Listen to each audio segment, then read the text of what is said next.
Let's go back and talk about this ruling from the High Court. In a ruling on Friday, that was yesterday, Mr Justice Swift said the three claims made by the 5 Conservative-led councils challenging the extension of ULEZ had failed.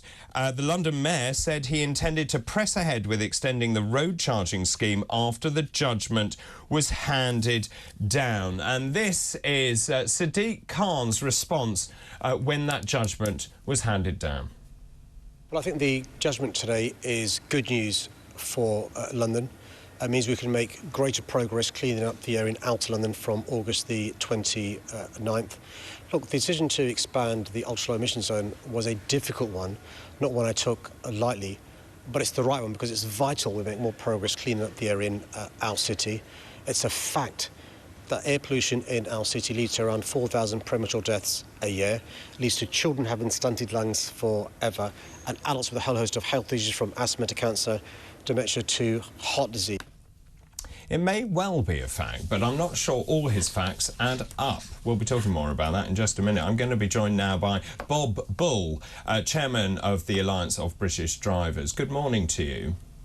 Good morning. Sadiq Khan says this is a great triumph. He's delighted he had to bring it in. It was a very difficult decision. It's the right decision for London and Londoners. Your thoughts? Well, of course, that's all rubbish.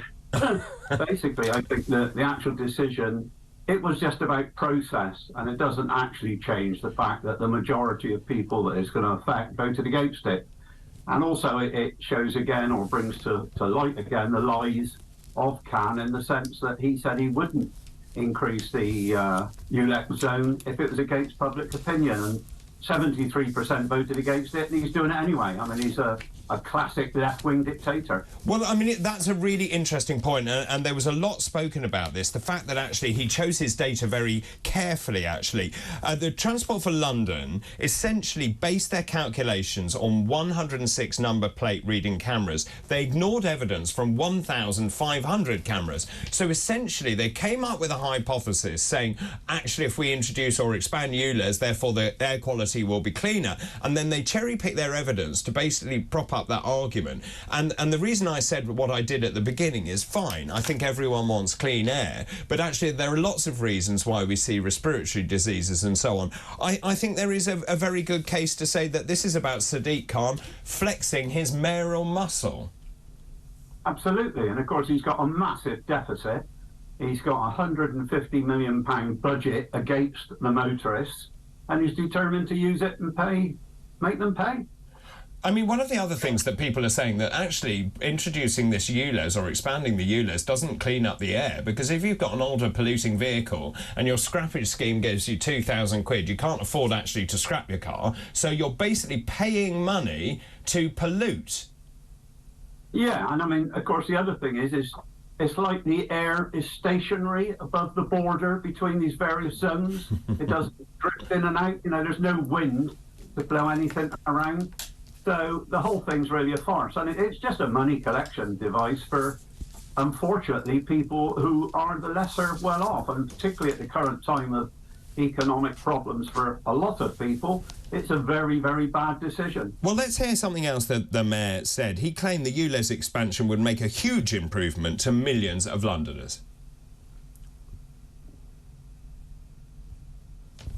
I was a lawyer for more than 11 years. I've never seen a more one-sided judgment than I saw today.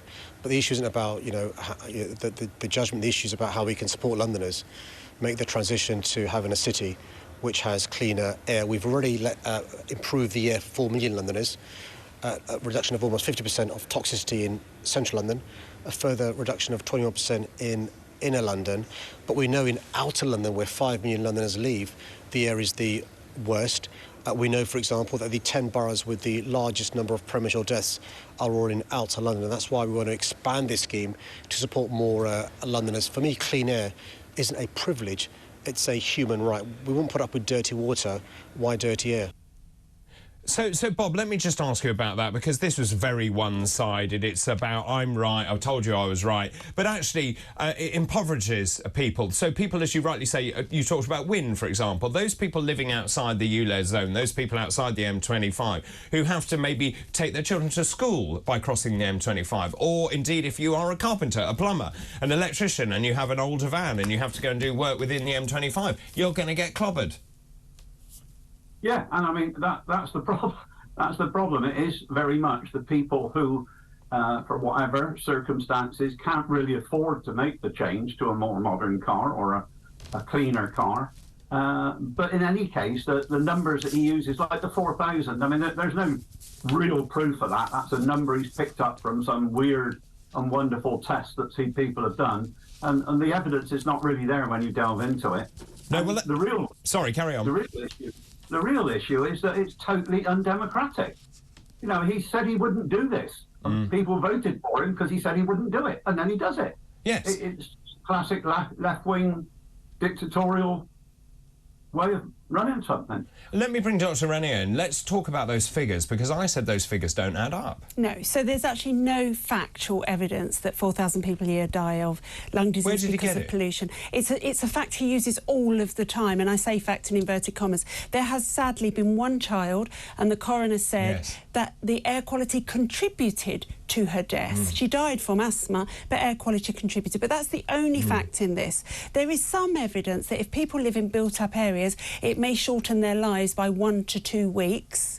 But there's no evidence to suggest that 4,000 people die from air pollution alone. But you see, also, if he's so concerned about the air quality, why doesn't he do something about the air quality on the underground? And why, if he is so...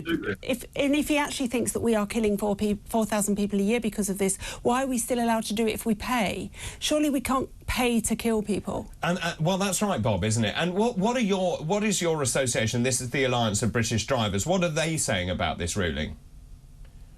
Well, I think exactly what I've said. It's disappointing, and I think that the problem is this is one ruling, but the problem with London and one person deciding how it's run, that's then used across the country, and there are many areas outside of Bristol. There are many areas like Bristol that have been forced to bring in these type of zones. It's costing people a lot of money. And the other crazy thing, of course, is unless you make the zone the whole country, heaven forbid, people just drive around the outside. So, like you say, they're still driving the same old cars. They're driving further, making more pollution, if it is pollution. And also, you know, they don't have any choice. They can't afford to change their cars, particularly at this point in time. No, well said. Bob, thank you for your time. That's Bob Bull, Chairman of the Alliance of British Drivers.